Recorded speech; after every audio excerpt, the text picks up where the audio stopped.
And I'm back. Okay. And I'm live.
Boy, is that a pretty song. Wow.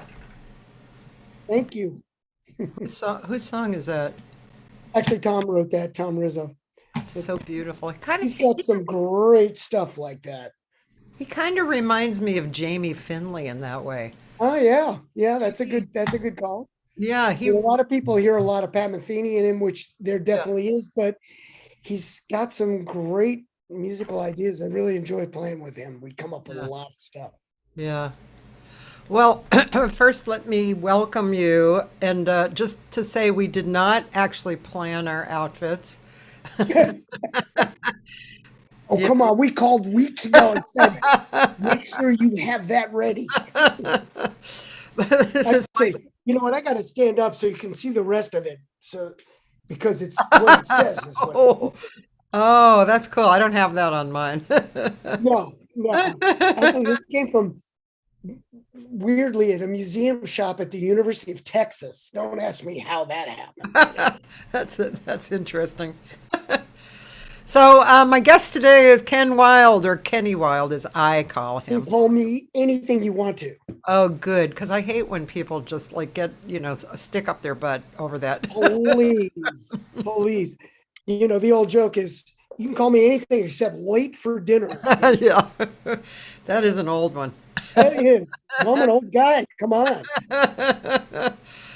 Anyway, Ken Wild, I first met Ken actually in 1976 because I had just come from Boston and one of my first jobs was working as a waitress at Dante's. And at that time, was it 76 or 77 you came? It would have been probably 77 by then because we got here, Seawind, the band that I assume a fair amount of people Yes. Well, know. that's what I was going to say. Yeah. Yeah. So Seawind, we were playing basically just at the Baked Potato the first year we were here. And I was there a lot. I would finish work and come over. And hi, Joyce. Yeah, it was just, you know, it's funny. Sometimes I think about that period of time. It was kind of simple, right? Because Right. I didn't have much to do at that time. Neither did I. And Seawind was, and you know what? I don't know if anybody ever said this to you or whatever, but to me, hearing Seawind live at that time was kind of a little like Weather Report. Oh yeah, we definitely heavily influenced. We listened to Weather Report. You know, the first Weather Report record that came out, that was in constant rotation in our little house where 10 of us or 8 of us lived together back. You know how those days were. So yeah, I mean, well, and when we came here, I mean, I think the thing that surprised most people about us is the guys that played at the Baked Potato were all studio guys, great players, but we were more like a family. We lived together and played together every day. So I think maybe one of the more impressive things about the band at that time was just it was like tight, so well rehearsed, and the stuff was complicated enough that you had to be rehearsed to do it, and yet it would go to a lot of different places every night. It was different, so which is what made it so much fun for me to be part of that band for all those years. It was friggin' great. A little later, I'd like to try and find some Seawind on video. Maybe somebody put it up or something. I don't know. Have you there's there's some audio stuff from, believe it or not, somebody posted some audio stuff from the Baked Potato. It's amazing Oh, stuff. oh, The video stuff that we have, the only things I know of were videos for record promo stuff. oh, And okay, some okay. there's a couple of those lying around that you might be able to find. But Well, so let's just talk briefly about who was in the band because that's definitely a big part of your life anyway. But so first of all, being a singer, I have to bring up the singer first, Pauline Wilson.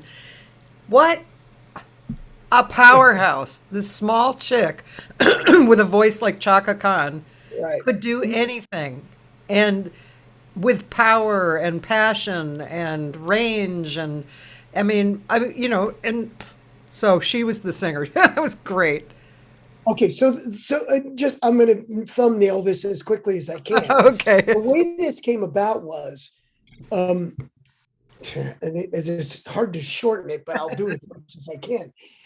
The guys who were the horn players in the band, and I'll name them now: Jerry Hay, who's become legendary, of course, Larry Williams, who played keyboards and saxophone, and Kim Hutchcroft. Those were the horn guys. They Yeah. came to Hawaii, which was where I was living at the time, because there was a contractor who needed horn players, and there weren't enough good ones for the kind of stuff he was doing. So, Hmm. via Indiana University, which is where all those guys went to school, they all contacted each other and said, there's this great gig over there. It can be in Hawaii. He's going to pay you whether you work or not.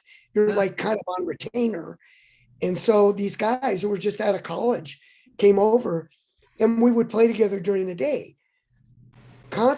Subsequently, at this right around then, Pauline was playing with a pretty mediocre top 40 band, but I would go and see her, and you'd hear this unbelievable voice with this kind of lame ass band, and you'd go, man, we need to do something with her. And that's kind of, and it's a long process, but eventually that's how that all came together. I So see. she was just a little country girl from the big island of Hawaii, and but so talented, as you noted. And maybe the one other thing I'd say about her, besides all the other things you mentioned, which are all true, was she may have had the best time in the band, because Ah, she would play percussion, and we would play odd time stuff, and it would not floor her. She would just nail it. wow. Yeah, so that was that. Anyway, sorry, I didn't mean to No, stretch no, no, it's great. I mean, because that was a big part of your life, it. right? It was. Man, We it was, started in 1972 and pretty much went straight through to almost 90 in 1990 before we kind of all went our separate ways. yeah, And then we would get back together, occasionally do a reunion thing, and we did a reunion record, but pretty much 90 was the end of the yeah. stuff. Are is the rhythm section still around? The drummer, is he still Yeah, here? Bob Wilson's still here. He works for a pretty well-known music software company called Spectrasonics, Ah, which has been his kind of his day gig forever. And he still plays some and writes a lot. yeah, But we unfortunately don't get to play with him very often, just on real rare yeah. occasions. I know there was Bud on But guitar. was a guitar player. He's still here. He does a lot of random, just different stuff. And was there a piano player? Oh, Yeah, it was it was Larry? Larry Williams. Oh, it was And Larry. he would go back, and he was one of Yeah. those freaks that could, you'd go, oh, he's a great saxophone. Oh, wait, he's a great piano. Oh, wait. It's kind of like the old search thing. Two great musicians in one. And then there Well, was Jerry Hay, and who was the and third? Kim Hutchcroft Oh, was the right, Kim, saxophone. right. And these guys were all great, and we would get together and just play tunes in Hawaii, and then that kind of became the Yeah. nucleus of how the band got together. It was an awesome band. I have to say, now and this was just my own little personal thing.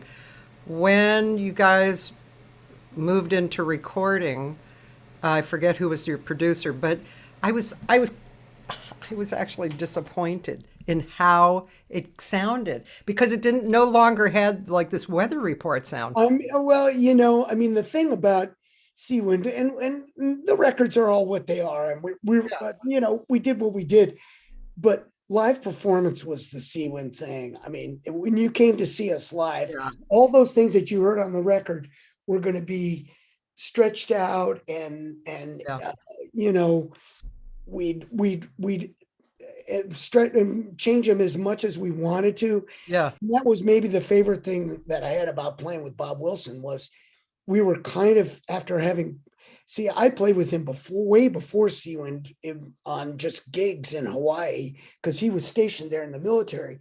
So I actually started playing with him in 1968. So that's a long time. that's a And long.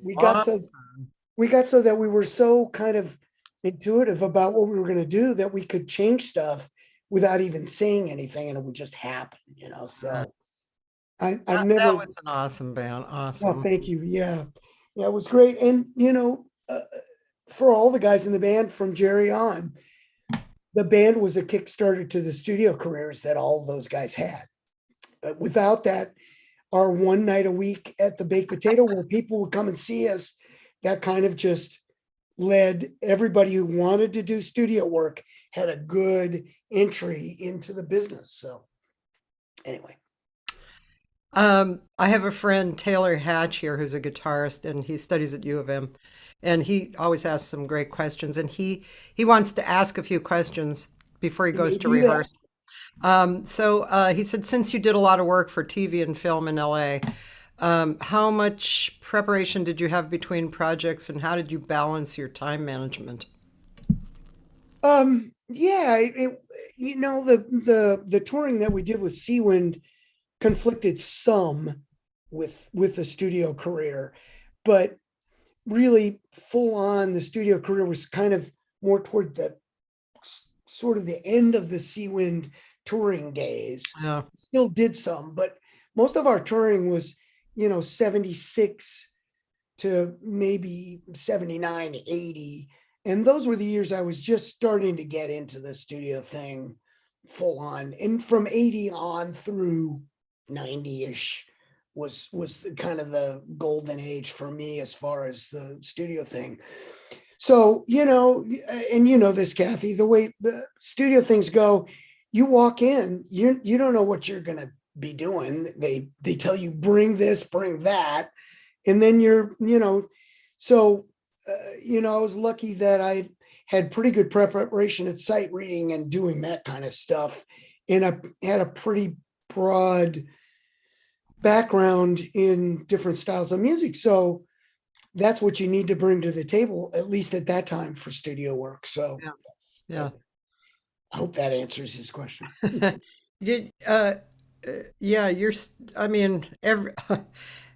All of music life has changed over the years, but especially studio and especially in LA, right? Yeah.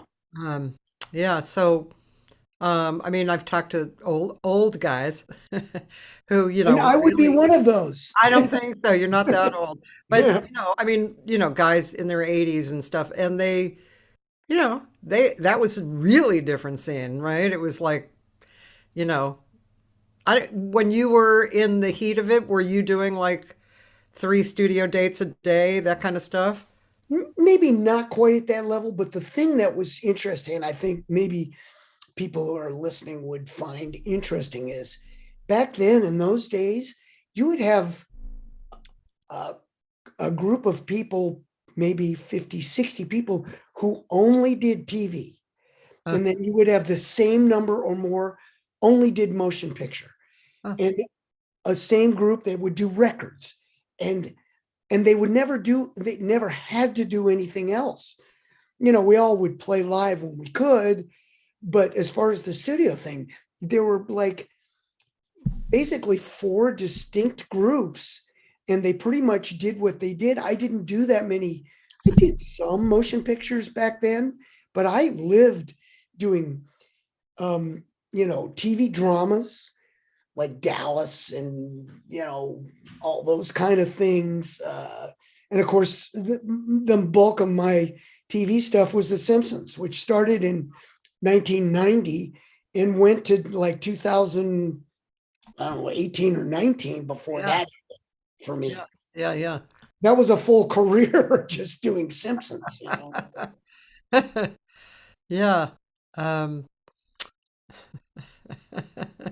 And that was really, and Simpsons was the kind of gig where you would come in and you wouldn't have any clue what kind of music you were going to be playing that day. It could be, you could be doing, a cop of a Red Hot Chili Peppers tune. You'd be doing Mozart. You really didn't know. And that's what made it fun. You had to come in prepared to do whatever it was. yeah. Yeah. Very interesting. Taylor wants to know, out of all the gigs of Seawind, was there a most memorable gig? Oh, there were a lot of them. We did almost 2 years of opening for George Benson. We were the opening act for Benson, and we would tour with him. And the part of the memorable part about that was, first of all, it was the original band that he had was Randy Waldman and Greg Phillinganes. And I mean, it was an all-star group of people. And Phil Upchurch played rhythm guitar for a while on there. And the hangs were amazing and the music was amazing. The thing about George, because I mean, at that time he was huge. He still is, but he was huge. So he would play all his hits, and every solo would be the solo from the record. He'd play it just like it was on the record. But every night he would play one tune that was not on the record or was just some straight ahead tune. And then you'd go, oh, that's right. That's really George Benson. That's the George Benson that we grew up playing organ trios and stuff. Yeah. I think the Universal Amphitheater gig that we did opening for George was really one of my favorite ones, because it was all people we knew were there, and it was just, a crowd of great people, and it was just electric. But I'm going to tell you one more, actually, since he asked. We did a gig. We opened for Boz Scaggs at the Greek Theater in Berkeley, 4 sold out nights. Herbie Hancock was there. All these people were there. And it was just, and Boz's band was Jeff Porcaro and Steve Lukather. I mean, it was another all-star band. Yeah. Yeah. And opening, and there was just this electricity that we were lucky to be part of, and that Boz was nice enough to share that with us. So it was tremendous. Yeah. That's always a good question because, you do so much, and your bio is pretty huge. Goes on and on and on. It's like, oh, I know. I'm sorry. It's part of that face brag thing, Try not to do that, but people say, no, you've got to make your bio, make sure everything's in there. So, but, and one more thing about memorable gigs, all those nights at the Baked Potato, those were memorable nights for us, because you're in this tiny little room, almost like the size of your living room. Yeah. You're just getting to play whatever you wanted, and they didn't tell you what to play. Nobody said anything. And, yeah. And they, and it was electric for us to be playing that stuff. Yeah, and it was so comfortable too, right? Oh yeah, it's a great place. And Shelley, who ran the place, was hysterically funny and sarcastic and just fun to be around. And of course Randy, of course, and amazingly Don's still doing it. Got to give him credit for that. He was just his son. Gosh, it'd be fun kind of to see if I can find. I'll try and find Seawind.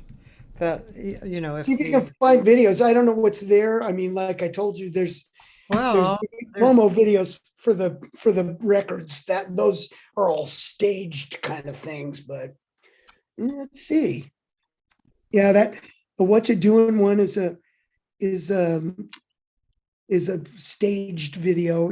One of those promo videos for, I don't know what else we have in there. All those other things I think are just audio. And that's a later promo video that we did with Pauline. Oh wow, I haven't seen her in years. She looks different. Yeah, her hair's different and stuff. And she now lives in and the Follow You Road video is actually not Seawind. That's somebody else. Right. That looks like somebody in Hawaii that she performed with.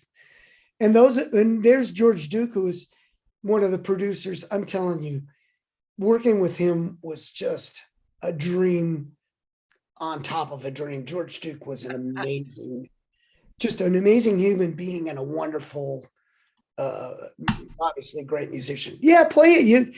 I'll play this because it just shows the band, and And before you do it, let me give you a quick story about this. Yeah.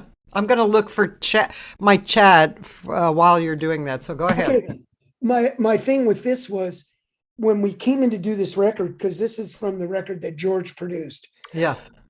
We'd been rehearsing for a few months and playing all these tunes, and we had them all down, and we playing for George, and he starts going, well, that tune would be a lot better if you played it a lot slower. And of course, we'd been doing all this stuff, so our backs got real stiff, and we're going, really? We're really going to change this? He was so right. And this video that you're going to show was one that we were playing a completely different way, and he changed it, and it made it. I mean, this was kind of one of our tunes that kind of got into the top 100 on Billboard because of kind of how he did it. Okay. So feel free to play. All right. Here we go. Okay.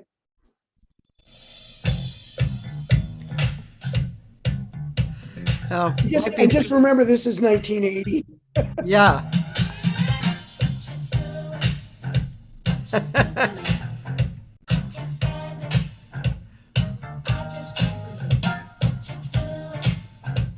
I had hair.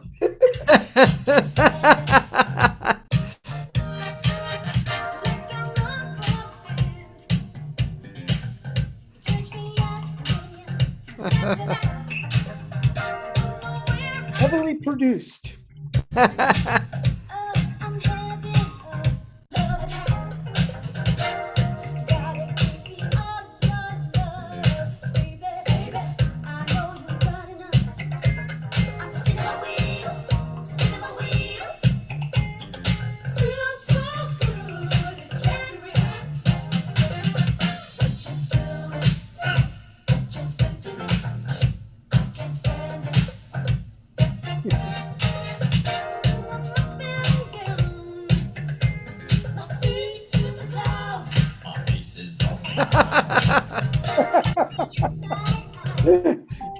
Oh, hysterical, isn't it?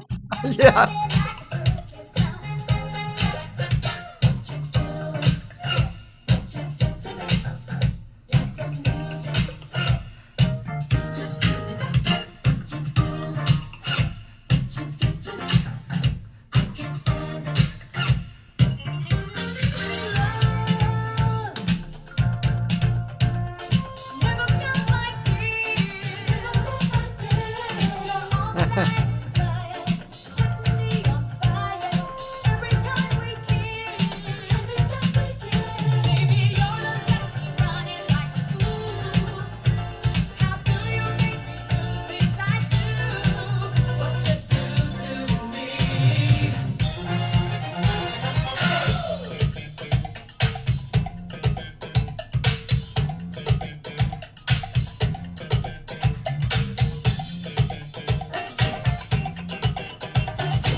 Whoops.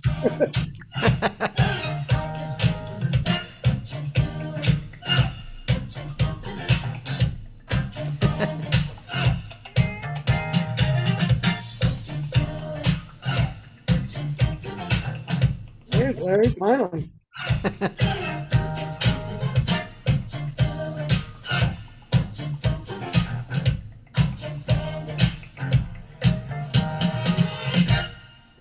Yeah, man.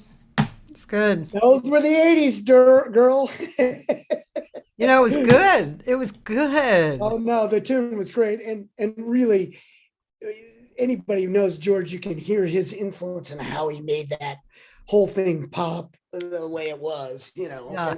that time, so it just, maybe we lost him way too soon. He was just such a force. That was so good. I probably know all of your songs back then. I was crazy about the band because it had a mix of everything, It was really, Right. it was so good. Ooh, even Kimberly Scott Mosley remembers the song. Oh, I'm cool. telling you that people have good memories that can remember back to that stuff. But it was, it was great fun, and the collaborative way that we would arrange stuff that we played was really something that I've kind of kept as a way when I work with other musicians, that someone would bring in a tune and we'd sit down and play through it, and then deconstruct it and make it, each person would make their part their own based on how they played. Yeah, So when it was a finished product, Seawind product, it really represented everybody in the band the right way. It yeah. was the only time that didn't happen was early on when CTI kept saying, "No, we need you to do a hit song." So they would bring these songs that were like, "You got to be kidding me. We're not doing this, are we?" That was just horrible. But, still, there was great stuff on the CTI records too, when, Yeah, that's kind of where we started. Anyway, yeah, yeah. Um, so these days, you do studio stuff, of course. still, yeah, not that much anymore. And, uh, it's the natural progression of things, Cathy,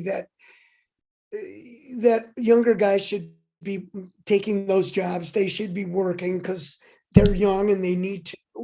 And I've had my time in there, and I still do the stuff that I enjoy doing. I'm still doing some cartoon stuff. We just finished 3 seasons of Animaniacs, which was just a joy. That music that we played on that was so much fun to do. Who writes the Hard. music for that? It's a husband and wife team, Steve and Julie Bernstein, fantastic writers. Um, Now, I don't know, just real quickly, Animaniacs was a series in the 90s that was on Warner Brothers. That was a Warner Brothers cartoon. Yeah. Uh, that really came out of Steven Spielberg's production company originally, because there were Tiny Toons Adventures and Animaniacs and a bunch of spin-off versions of that. And the guy who really put all that together was this wonderful music editor, composer, Richard Stone, who he kind of idolized Carl Stalling, who did all the original Warner Brothers cartoon music in the 40s and 50s. And so he kind of made it his life's work to emulate him and update him. Oh, And Steve and Julie were part of that, part of a kind of a stable of writers that mentored under Richard. Richard also died really way too in his 50s, way too young. And Steve and Julie kind of carried on that tradition. And when Hulu decided they wanted to reboot Animaniacs, they contacted Steve and Julie, and they started doing it. And of course, right after they started, COVID hit. And then we still did it, but we did 30 different individuals doing everything at their house and sending the parts in. And then Tommy Tedesco, famous guitar player's son, Damon, was the engineer who would take all those things and put it together and make it sound like we were all in the same room. He did a fantastic job. And if you get a chance to hear it, the music's just hysterical. It's really fun.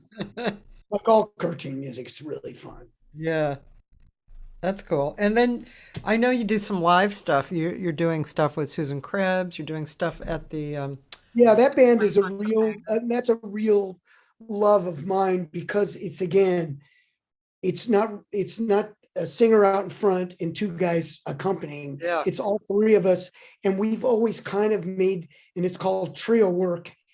And we're going to be releasing records coming out, a new CD's coming out in about 2-3 weeks probably. Um, and we do it the way Seawind used to do it, which is why I like it.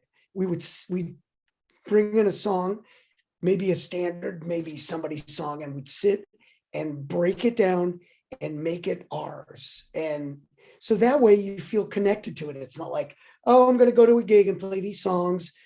and then we'll go home. We're more invested in it. And Tom and I also have a little trio that does his original stuff and some of mine, same thing. We take them, we go, oh, this is good. We need to change this, do that. And the other part of my career is I'm touring with Johnny Mathis still. Maybe you didn't know that, or I I had, didn't know that actually. yeah, for the last Wow. 4 years, I guess. I've been doing that. And of course, we had COVID in the middle, so we didn't tour, but we're back to it. He's 87 years old. He is an unbelievable person and an unbelievable singer who still has his chops, can still sing. I mean, I've Calabria has told me that a lot, that he's just, yeah, he's Well, great. the comment that always gets me, and it's not urban legend, it's reputed to be true, that Barbara Streisand once commented, there are good singers, there are great singers, and there's Johnny Mathis. Supposedly, she actually said that. Wow. Which is something coming from her. First of all, she's got a lot to represent in her singing, and also she's not somebody who gives out praise like that very often. So Right, right. he's Well, yeah. an amazing guy. He's he was an athlete in college, and Oh, he's maintained his athletic approach, which I think makes him able to sing like he does so well at his age. yeah. That's so cool. And it's fun, and Yeah. the music's beautiful, and it's just fun to do it. And he appreciates all the musicians who work with him. He's just so appreciative, and that's why you'll see we'll go to towns and you'll see the same people year after year after year, because that's the one gig they want to do, because he's so nice to everybody. He really is. Very low diva factor, as we say. Low diva factor. That's funny. Um, do you get out much to hear music around here in I LA? do. I do as much as I can. I try to go and hear people, and there's some great, I love Sam First is a great venue to go hear stuff, but there's a lot of little places that are having music, and I help book music at Larry's place in the Canyon Bistro, and there's good stuff there too. We're just trying to open that up. It's been an on and off process with him, just because of the business and the recession and COVID and everything. So we try to keep that going. Not to mention rain damage, right? Because flooding, flooding. flooding, and you can't get anywhere, and the roads are closed. And I'll tell you, another place that I've been more than a couple times that I think has really become a great venue, that is the Grape up in Ventura. That place, they've really turned that into a wonderful listening room. If you haven't been there, you need to go I there. haven't been to the new one. The new one is great. Perfect stage. They've got a nice sound system now. Ventura people come out and support. I went to see Dave Weckl and Tom Kennedy's project there, and it was just so great. And the place was, and it's a fairly large place, probably seats. At most, it's got to be close to 100 people, and Oh, it was packed to the rafters. You couldn't get anybody in. wow. So that's a place I suggest to people. I know it's a little bit of a schlep, Yeah. you know. I think it's a great place to go hear music. It's great. Wow. And he's got a pretty eclectic mix of people, some from down here, a Yeah. lot of people from LA go up. And I've played at Libretto up in Paso Robles. I haven't really seen anybody else there, but they've had some of the great players from down here go up there, because I guess the piano is legendary, according to what I've heard. So, Yeah. I went there with Josh Nelson and Larry Coons. and Josh loved the piano, right? I mean, Yes, yes. Actually, I talked to Jeff Babcock a few weeks ago, and he was kind of the beginning artist there. right. He was in the coffee shop and he saw the piano and he sat down at it and then he asked um, uh, Corey Yeah, Corey. if he could play. And Corey was like, well, yeah, sure, I guess. And he said, well, okay, I'm Jeff Babko. And Corey was like, what? Oh, you're Jeff Babko. Oh, Yeah, yeah, if you want to play. yeah, But everybody wants to play. yeah, Right? yeah. It's great. It's great. Yeah, it's a great place. So there's venues out there, and I try to stay on top of stuff as much as possible. It's Yeah. just the difference between LA and New York is everything's subway reachable on New York. So you can just hop on a subway and go to the Village and hear I know. a million great guys. Here, you got to make a plan, get in a car, figure out how long it's going to take you to get there. And I know it makes it difficult, and it makes it difficult for like you and all of us artists to get people to come out because people Yeah.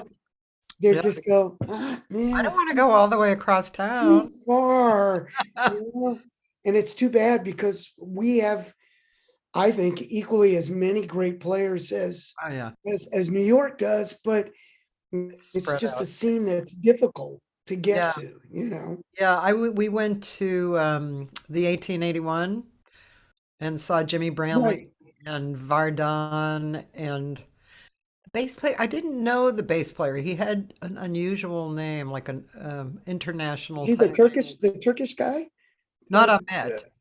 No, Not it was that? a tall white guy, but maybe from Poland or he was great. And then there were and a girl, listen to me. I'm so politically incorrect. A girl, uh, I know the name of that instrument. Drummer? Roland. No, a string instrument, like Oh, this. the A mandolin. mandolin. She was really rocking it. I mean, she Oh, was that's cool. a great player, great soloist, jazz, on the Right. mandolin. But Vardon and Yeah. Jimmy together, Oh, I know. And Jimmy's amazing. I've been lucky enough. amazing. I used to play with him a lot with Carol Welsman. Yeah. Yeah, he's He's fantastic. he's another Just genius It's guy. just too weird. He can't be Cuban with that name. Come on. Jimmy I know. Brownlee? I talked to him a little bit about that. He was like, I don't really say I'm a Cuban drummer because I'm not really, because Oh, he he's plays kinda like, everything. So yeah, he's like Otmaro. They're just geniuses. They I just know. plug them I was just in. talking to Admiro. But Yeah. Vardon was I know he's crazy. Crazy his good. his attachment to rhythm and his use of rhythm is just frigging Well, those incredible. guys are they're so free with playing over the bar line and in weird time signatures and also just phrasing in ways that you're not that aren't normal for straight up and down Yeah, stuff. And I love that. I mean, me that too. was a thing that I was really fortunate with Seawind was next to Ralph Humphrey. Bob Wilson was one of the best odd time drummers I'd ever played with. Ah, He made everything feel like it was in four. It didn't matter. And you got so comfortable.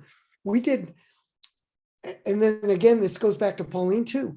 We had this song at 11 that she used to sing over, and she would never get confused.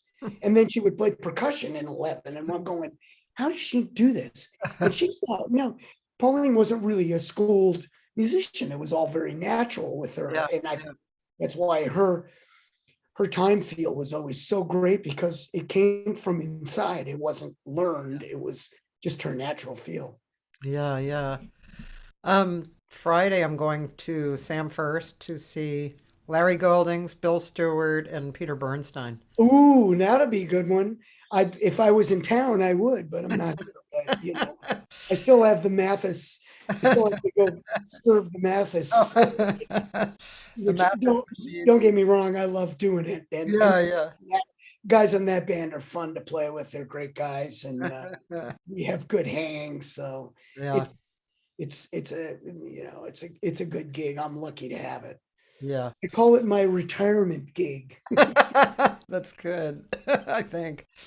Um, yeah, there's I know there's ETA, there's the York, there's a lot of, and there's a few places Well, downtown. and you and I even, I think, well, you did that one thing, the G Spot, and Oh you yeah. know, there's venues. You gotta search them out. And I know I didn't play it, but the trio work thing also expands to a quintet with Rob Lockhart and Aaron Safati join, and it becomes a little bigger band. And they played at that church St. Bees thing, Yeah. and they had a great time. And That's they said nice it too. was, And now the venue that I'm helping with, I think Toby Simmons oh, is going to help with it too, called Kulex Woodshed. That's been yeah, around for 23 years, but mostly serving songwriters and acoustic rock and blues, and mostly. mhm. But now we're pulling jazz into it, and so listen to what I'm doing. I told you about the situation. It's kind of an odd situation because it's really like a rental studio that's going to give you this great video at the end and Pro Tools. So Right. it's just a different kind of a venue. But so I'm going to have I want Friday night kind of high quality jazz. Like Bob Shepard's going to start it off. Hold on, And I screwed up something here. oh, can you not see me or something? Yeah, what did I do here? What happened here? Sorry, I'm not real tech minded. I can still see you, but so it's just something Okay, you I might got have opened another window by mistake or yeah. Let's see. Let's see if I can find me here. all right, you keep looking. I'm going to just talk about this. Yeah, you talk. Okay, and then so what I lined up was Thursdays, it's going to be different music every Thursdays, but so the first Thursday in February, it's going to be Brazilian. And so every first Thursday I want it to be Brazilian. The second is more free music. I have Vinnie Golia coming in There February. you are. I'm back. Cool. So Yeah, Vinnie for two Golia, seconds, and then I'm not. Here, I got it. I'll get it now. I try um, not to touch anything. don't Just touch. don't touch anything. Stop. Sorry. So yeah, you've got Vinny. You said Yeah, Vinny so Goldie. February 2nd, we're going to start with Dori Amarillo. He's going to bring in some Brazilian musicians, and I have a I've guest heard singer before. coming in from Paris named Manula Prince, who's kind of like a Flora. Oh, It's really cool. good. And the second Thursday is Vinny Golia, who's the king of avant-garde, Avant. but not painful avant-garde, actually listenable avant-garde. Right. I'm really excited he's Just coming. open kind of Yeah. music. And then the third, I'm starting guitar night. Well, I'm gonna hopefully show up for one of those. That'd be great. Yeah. That'd be great. And then the fourth, I think not in February because there's a great singer coming down from San Francisco and he's going to be at the LA Athletics Club named Kenny Washington. Yeah, I know the name. Yeah, He's really a good singer.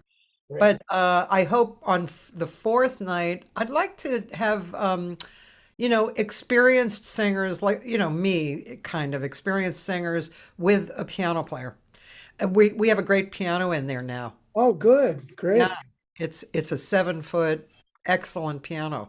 So that is makes it a whole different thing. Oh, that's a So great because thing. Yeah. I don't think a lot of in these days, I don't think you see a lot of singer piano gigs, you No, used to years ago, and during the pandemic, people were coming to Catalina's and doing that, like right. Exactly. Bridgewater and Bill Charlap. Right.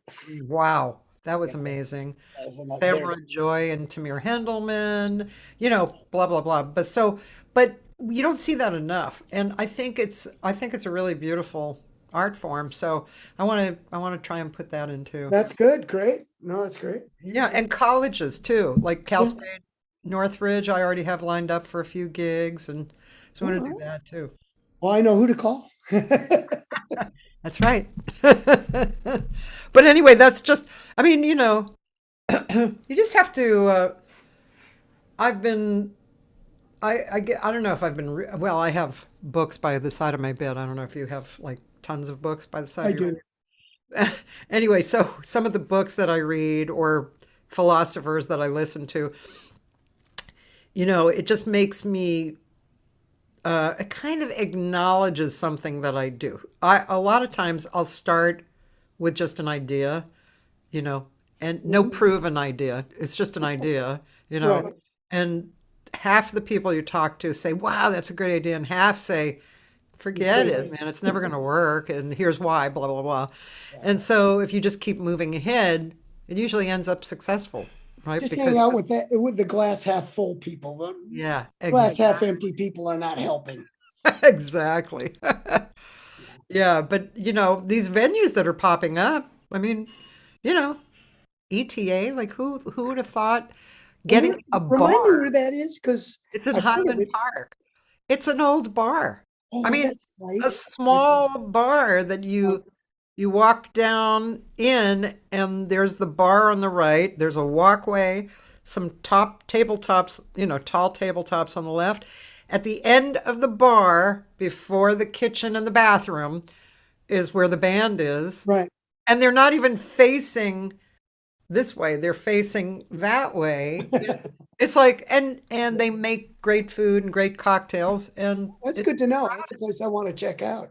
they have a lot of And good people. yeah, and the thing about that is places like that are very much like what goes on in New York. I mean, I you know. go into Smalls or any of those, or uh, I think unfortunately I think 55 bar It closed, did. Yeah. but there's another place called the something cat. My daughter used to go to that when she was in college there, and they would have like bands starting at like 7 o'clock, and they'd go to like 4 in the morning with a different band every couple of hours. Yeah, that's what New York thrives on. Yeah. The cool thing about New York is people support. They're Yeah. there. You Yeah. get people there, Bradley's and Yeah. any of those places.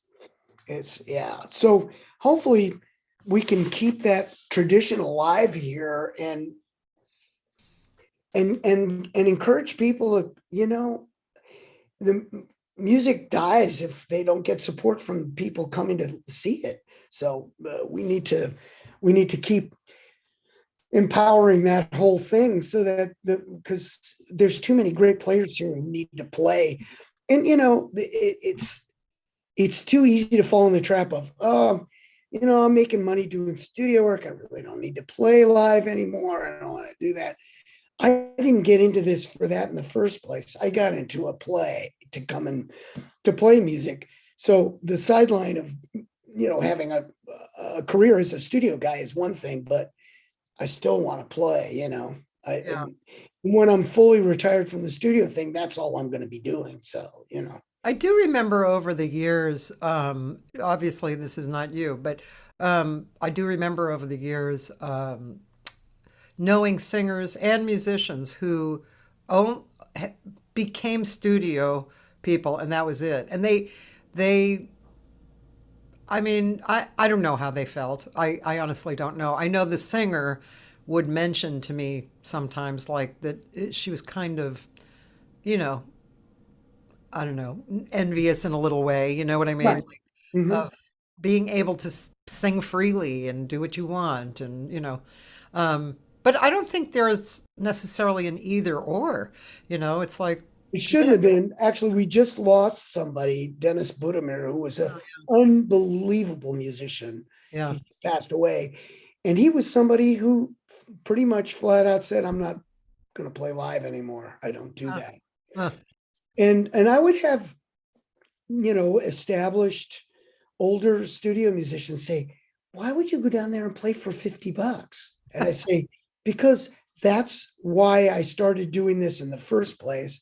And I'm not going to lose that just because, during the day I've been making, 10 times that, yeah, right. slogging, playing footballs on a movie score. I mean, and I'm not poo-pooing that. I'm so lucky to have had that in my career. But again, it comes back to, what did I really get into this for? I mean, Seawind was all about playing. It wasn't about making money. We never really made that much money as a band. We did okay, but I mean, really, we just did it because we loved playing together, and it was a family collaborative effort. But yeah, so it doesn't have to be mutually exclusive, but sometimes it is, just because some people feel that way. They don't want to do that. It's too much effort, or, whatever, Yeah, yeah, you don't like people. yeah.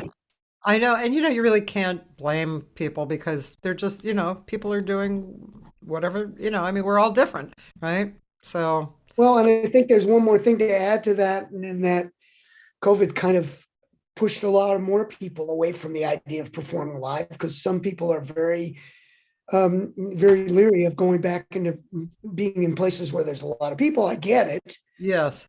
That's not me. But I understand why people feel that way. Yeah, me too. Of course. Because this thing has been pretty devastating, and it's taken a lot of lives that, we have to acknowledge that that's a genuine fear that people have. So, Yeah, yeah. Okay, two questions, and I have a little clip that Toby took at the Topanga place with Tom Rotella and Kendall. I've been meaning to come out and see Tom. oh yeah, that's a fun band. I should have mentioned that. And I love playing with those guys, and we kind of freeform it. It's like we take songs, and sometimes we mess around with them to the point where people ask, that What sort of sounded like, but was that, Yeah. yeah. And then the second question was, did you grow up or hang out with Jeff Richmond too? I did. I knew Jeff in Hawaii a little bit.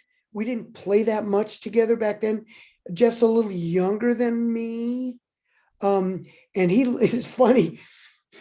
He lived on the other side of the island from me, where I lived.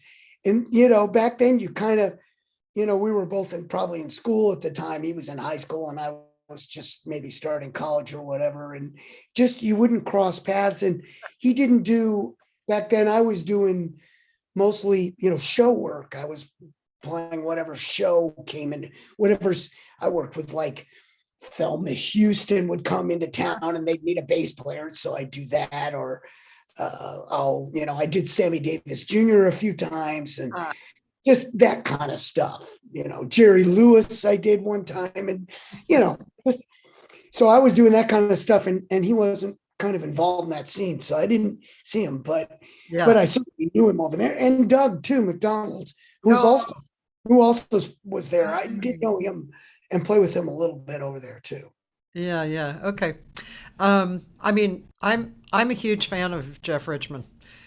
I Me too. Great player. he's like Fantastic. a West Coast Schofield or something. He's just, he's a great, great Well, I player. would have never played a live gig with Dave Weckl if it hadn't been for him. So, That's cool. He well, was I very consider myself very lucky. creative. Yeah, Jeff was very creative. He used to I could not believe what he did. Like, got gigs with and made records. Because he had no considerations. He just would ask anyone, and You he know played what? And every. sometimes you find out that that's all you really have to do. That guys are more than willing to, especially if the music's good, they're going to come and play. They don't Yeah, care. yeah, I'm that way too. I mean, I'll do stuff that maybe is not financially smart, but the music's fun. I'll do it, yeah. even if it involves some work to get together. Anyway, if you want to play this, it's just fun with Tom. He's great.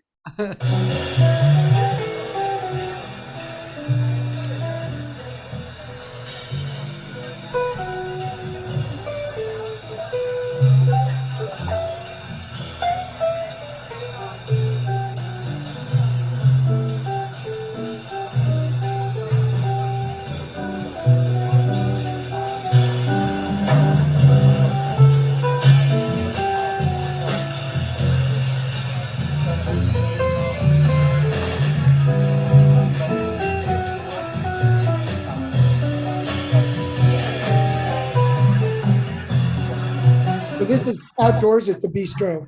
Okay. But right now we're playing indoors. Yeah, it was just a short clip. Right. No, that's fine. Yeah. Yeah, and it's hard with those clips because they kind of jump Yeah. and my time's not that great, but it's not that bad. Okay. Oh, sorry, I And lost. you and I got to play together and that's another interesting venue, Casey's. What a weird little place that. I'm working there this week, actually. Yeah, I saw that you were. It's a fun venue. I love those guys. Dan Sawyer is an unheralded talent to me I'm because sorry, who? Dan Sawyer. Oh, yeah, I mean, and not that many people know about Dan, I but know. Dan is a fantastic musician. I agree with you. I'm always surprised when I say, "Oh, Dan Sawyer's on the gig," and people are like, "Who's that?" It's like, really? Maybe it was the time we were real active in LA and Dan was real active, but he's done a lot and he's such a great player. And he's a great writer. He did a bunch of TV writing. He's a studio stalwart. I used to work a Yeah. lot. I used to see him on a lot of dates. Back, the funny thing was back in the day in the 80s, early 90s too, there would be dates with like 3 and 4 guitar players on it. That Uh, doesn't happen anymore. But that's when I would see, Tim Mays and the Mitch Holders and the yeah. Dan Sawyers and the John Morells and those people. Yeah. We would do, I mean, we used to do Dukes of Hazzard, which would have 5 guitar players plus a banjo player and a fiddle player. And we do all those car chases in Dukes of Hazzard. I mean, that was such a fun gig to do because here are these great My God. guitar players all just getting to play weird country stuff. And it was really fun. Oh my God. We're going back a long way, but those were the glory days for the studio guys. We had so much fun doing. Yeah. Yeah. Um, oh, by the way, my friend Roland told me the name of the bass player at the 1881 with Jimmy and Vardan, Kaveh Rastegar. I've maybe seen his name somewhere. I don't know him, Very but good. Yeah. there's some great young bass players. He's not that young. He's not like one of the young lion guys. He's, There are a bunch of those guys, and I saw at the Grape. Um, who was playing? Oh, it was the uh, Asian drummer, young guy, Anthony Wu or something, or Anthony. Yeah, Anthony Fung. Fung. Fung. Yeah. Yeah, Fung. Yeah. yeah, I think so. And he had a band of ridiculous saxophone player, Alex Hahn, I think his name is, Yeah. or Alex something, and great piano player and a bass player who went to SCU I'm blanking. I'm telling you, getting old is not for sissies. I'm forgetting everybody's name, but really good with a guy with an Italian. You probably know him. Young guy, great. On piano, did you say A bass player, bass player? bass player. Oh, Luca? Luca? Luca Yeah. Amano. Yeah. Amano. Yeah, He's he really played good great. too. It was a great band, really good. And that was at the Grape. So that's the kind of stuff. And the weird thing about the Grape too is he sponsors a jam night every Tuesday night. And there's a bunch of colleges in the area. So all the kids that are in the music schools there, they come and play. And it's, you would think, well, nobody's going to come see that. It's always packed with people. Ah, People come out. They want to see what's going on. So well, that's it. maybe when my life calms down a little, I'll go up and hang out. Yeah, you should come up there. I have, I'll let you know when I'm playing up there. You can come yeah. out. It'll I be don't fun. think I ever played there. I think I sat in with Bevan Manson. Who was a stalwart up there Yeah. in the old Grape days, and he still Yeah. plays there sometimes too. I see him. Right. We call him the mad scientist. You never know what he's going to come up with, but he's an Well, amazing. that's the other thing. You were on my recording of the Jazz Chamber, which Oh, Bev, that's right. That he yeah, arranged. he arranged like five of the tunes. Dory arranged two, and Dennis Right, Dreeth arranged two.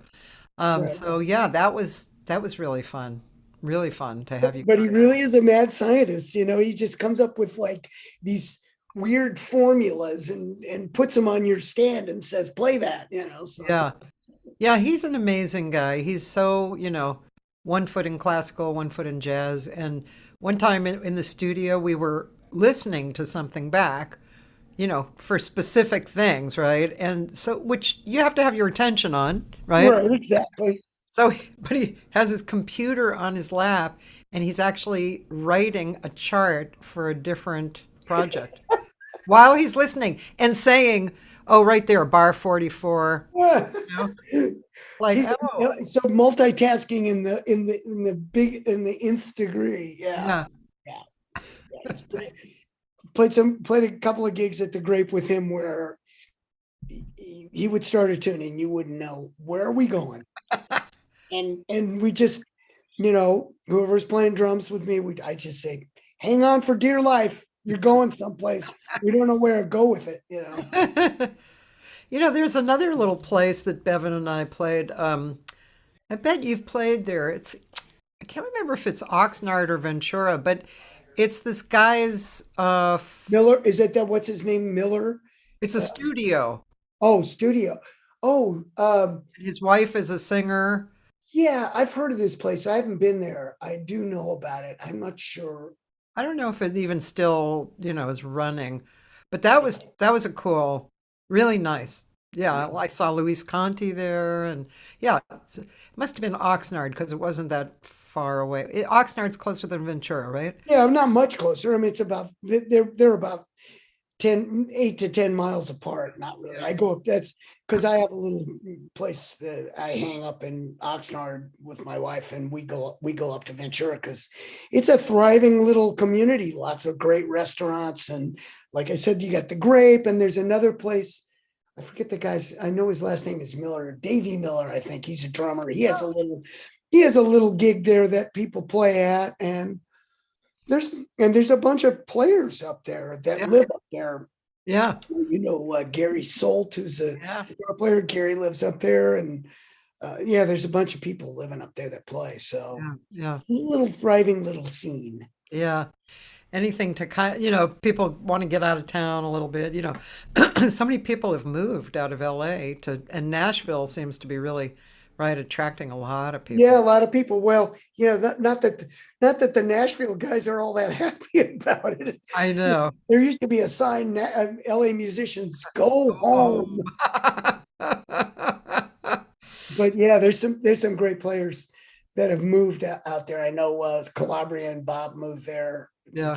And Stefan Oberhoff moved. yes, Stefan, which surprised me that he would move there. But Yeah, I think he could get a house less expensive and well, that's the draw, and there's a scene. yeah, and build his studio, which he did. And so Yeah. did Bob. There's a great piano player that used to live here, Pat Coyle, Oh yeah, who right. lives there now. Pat's there, and he's Yeah.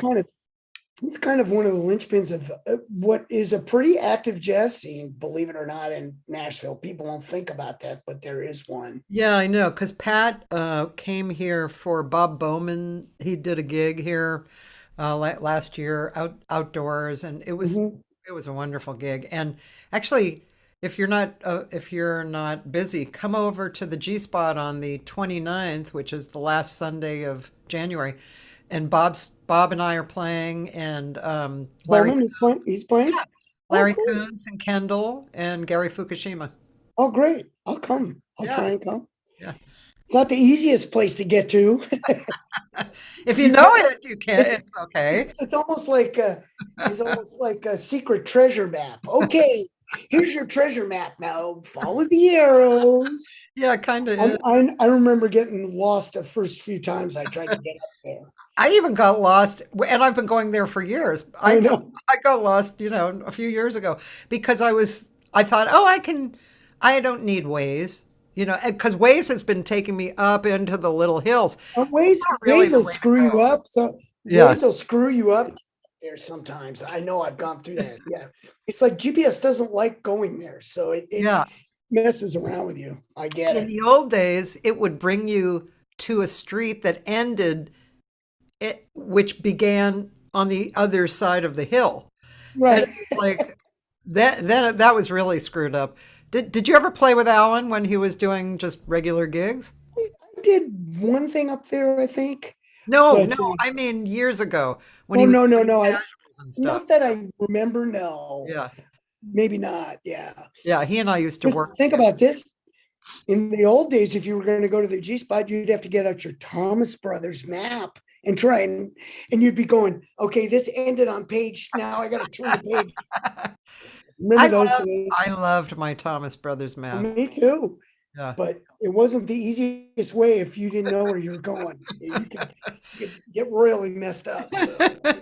Yeah, and it didn't talk to you. Yeah. Well, you know what? More often than not, I turn those off, or I put it in a voice that's so ridiculous that That it's one of amusing. the guys in the Mathis band has all of his navigation things are some weird Australian girl with this like, and she mispronounces everything, so it's actually hysterical. You know what my Waze has been doing? And I'm not sure if it's on purpose, like Waze did this on purpose or what. So it's one voice will tell me like whatever, go up the freeway to this. And then another voice comes on and tells me to do the next thing. And that just Maybe started.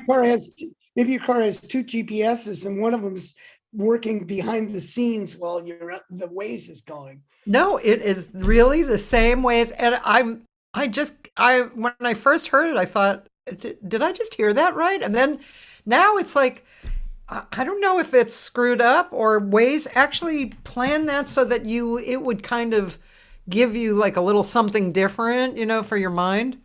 I just came up with a perfect song title for Dave Tull. It's a play on Santana. You got to change your evil ways. Do you know those times? Yeah. You know what? And Dave will do it. I'll have to suggest that the next time I see him. Good idea. And you know this, and I know we're ranging into a world that has nothing to do with this. But since almost every musician has to use Waze, how many times have you had Waze take you to a thing and you need to make a left turn across Wilshire Boulevard at 4:00 rush hour? Yeah. And Waze doesn't care. It'll take you there. Yeah. So that's where the title for this song came up. You got to change your evil ways. I like it. I like it a lot. I'm going to give that to Tull. Don't steal it, Cathy. Let me give it to Tull. No, I won't. He's the one who came up with a great idea for that. Yeah. He can really do that. That's very funny. He's so brilliant with that stuff. He is, man. He's another. What a talent that guy is. I played with him a bunch. Yeah. Great drummer. Great sense of vocalist. humor. Great. Yeah, we played a libretto with Carol Welsman, and Dave played drums, and he did his texting song up there, which is hysterical. Yeah. He's kind of like a Dave Frischberg, right? Yeah, very, very much so. And I told him, you need to market that to the National Highway Traffic Safety Administration as they're like, they do a video with that in the background. I swear he should have done that. And I said, Dave, you'll make a fortune. You should do it. You got to monetize those things. Anyway. That's the funny thing about this business, you never know. It's kind of like what I was talking about before. You get an idea and you just move forward on it and enjoy the process. And you never know what's going to happen. I mean, that could have taken off. My first husband and I wrote a song called Fernando's Screwball when Fernando Valenzuela was playing for the Dodgers. Yeah, right. It was such a cool song, but we were so at this level, when we needed to be at this level of putting it out and connections and stuff. You kind of missed the window on that one, right? We definitely missed it. If we had just been up here, we would have made a shitload of money. It was a great song. Timing is a weird thing. I mean, it's that way all through the music business. The guys that you, on the plus side, the guys that you ended up playing with that were just randomly you played with. Yeah. And the guys that you missed a gig playing with. Like there was an opportunity that came up that I missed to play with Benny Green Oh, somewhere where they had a bass player and he got sick or something. I mean, the ultimate for me of that was back when Linda Ronstadt was doing her standards things with the famous arranger that arranged all the stuff for her, who did Sinatra and everybody, you know, I'm thinking oh, of like Nelson Riddle or something? Nelson Riddle. Mm. Riddle was, you know, was a tour she was doing with John Guerin playing drums and Don Grolnick was on piano. And I mean, it was like an all-star band with full strings.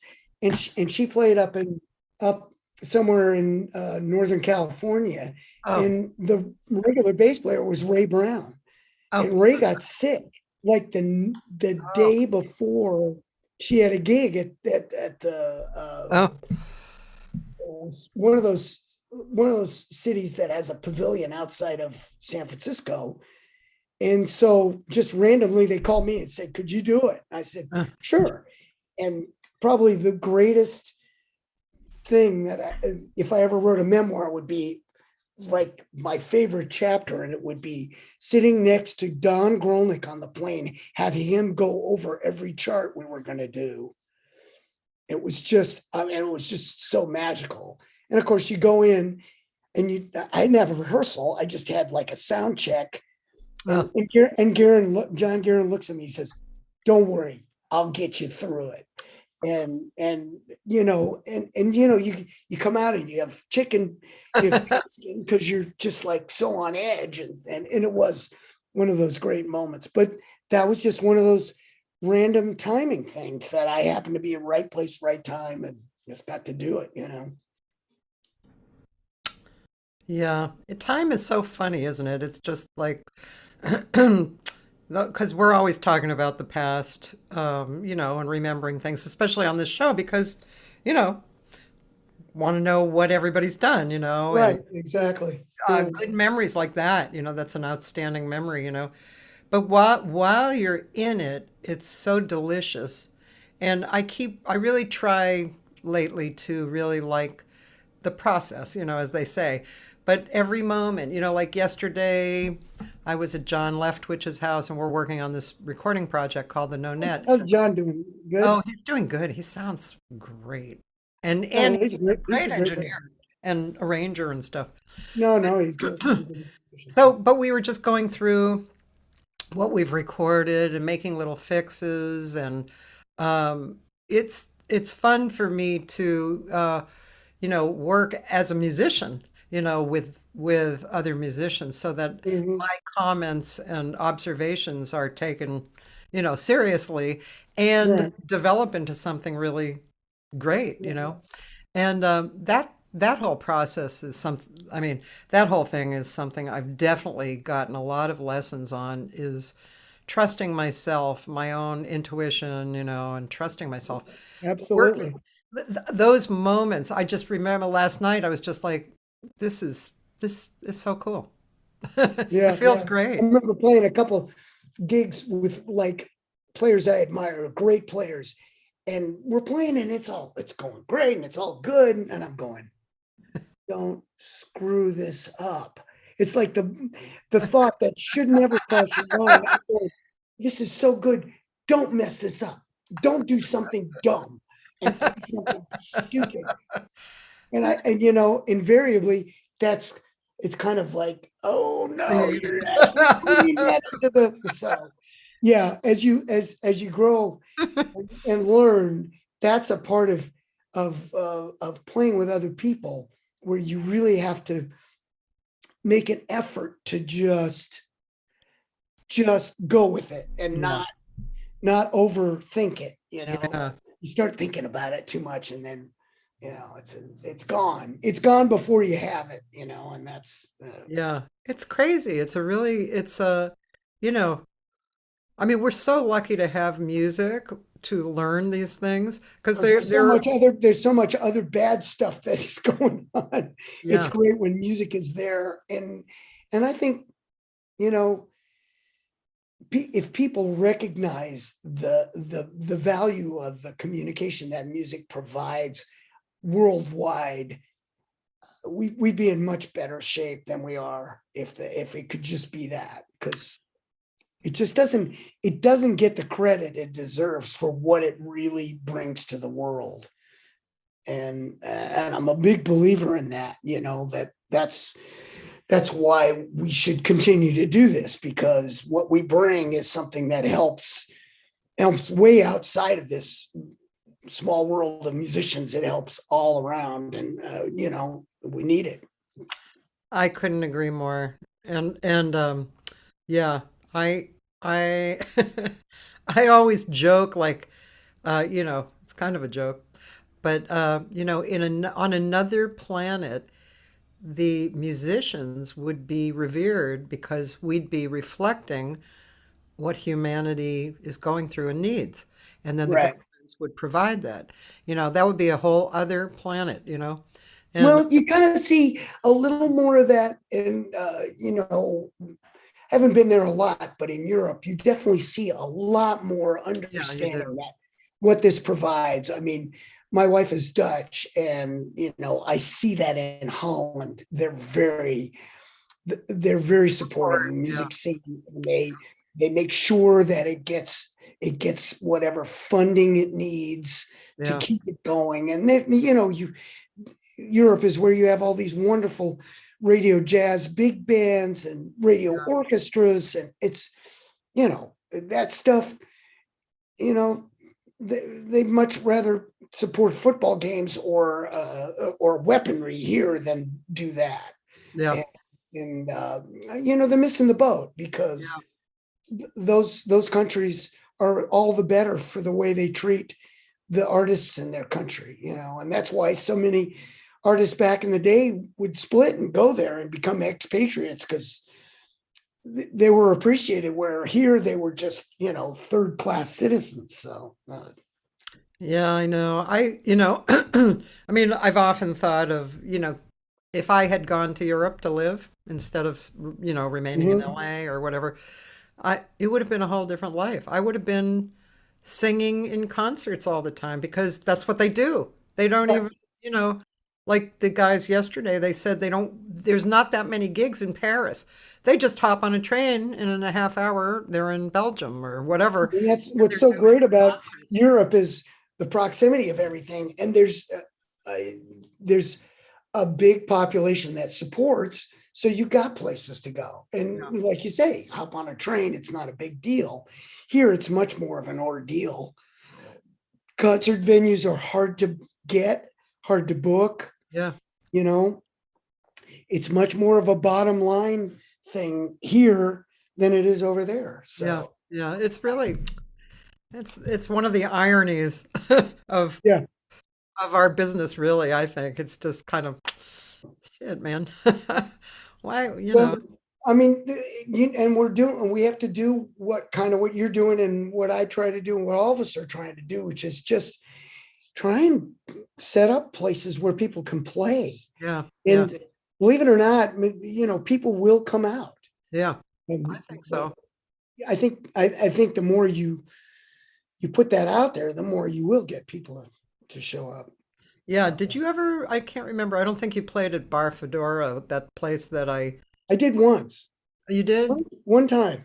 I Yeah. can't remember exactly what it was, but I do remember playing there I once. wonder if it was with Susan.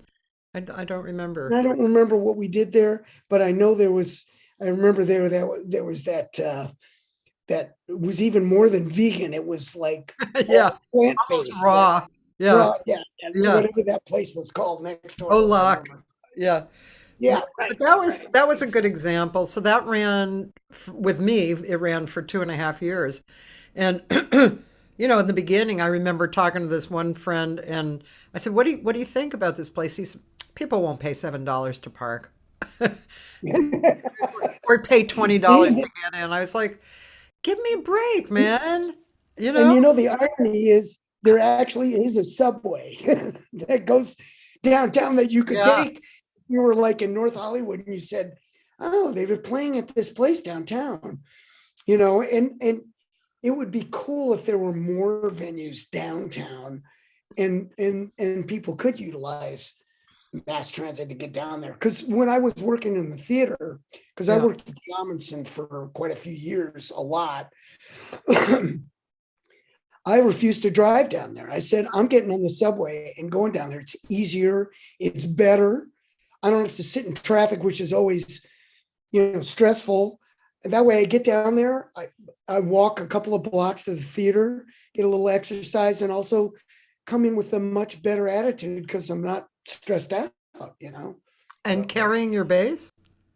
No, I'd always leave, the bases, once you're doing a show down there, you leave your Yeah. bases in the pit. You don't I have to see. move anything, Yeah. which is the way that works. So yeah, That's that makes it convenient. But You yeah, know, there's no there reason are not. places popping up downtown in the arts I've district. heard. I just heard John tell me about a place last night. I can't remember the name of it, but anyway, and then I went to this weird little, it's kind of a, I guess it's kind of a bar, and it's on First Street downtown, like across the water in the loft area. You like nothing else really is around except lofts. And they're having avant-garde on Monday nights, like Wow. every 2 weeks. And then Tuesday nights, I don't know if you ever went to Sunspace in Sunland, which Yeah, I did. Yeah, that guy Noel. yeah. So he used to run an Unusual Tuesdays, and so now he's doing Unusual Tuesdays there. Oh, cool. That's great.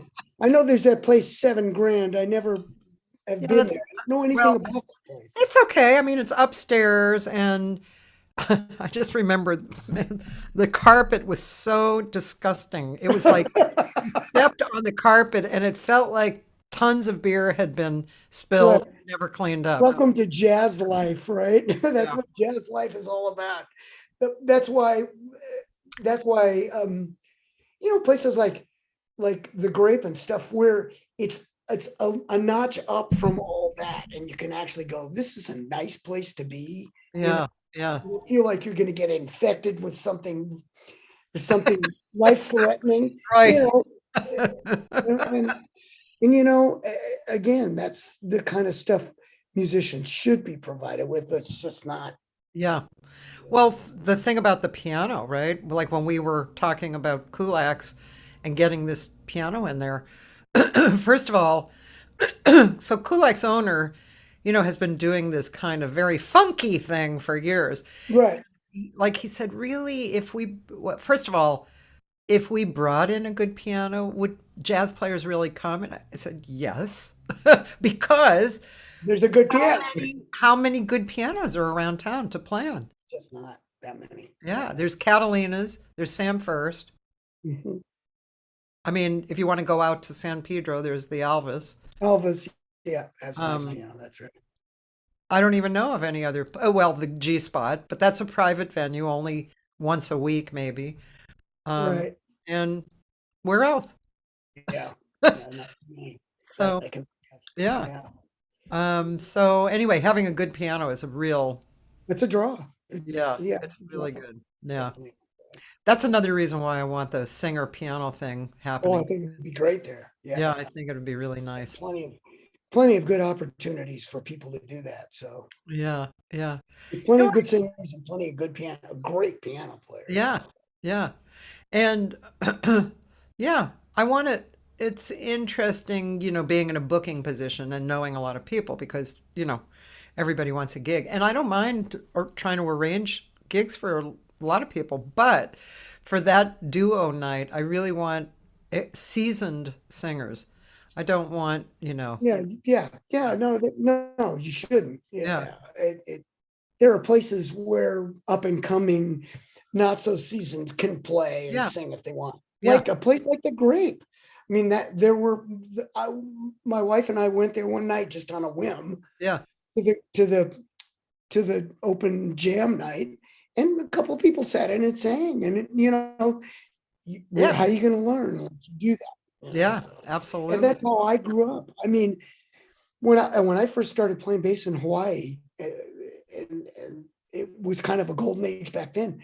On a Sunday afternoon, there were 3 or 4 thriving jam sessions that I could go to and sit in and play. And so that's how I learned.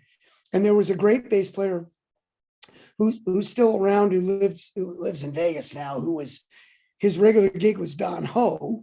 That was his gig. But on Sunday afternoons, he'd go play this jazz session, and he kind of mentored me.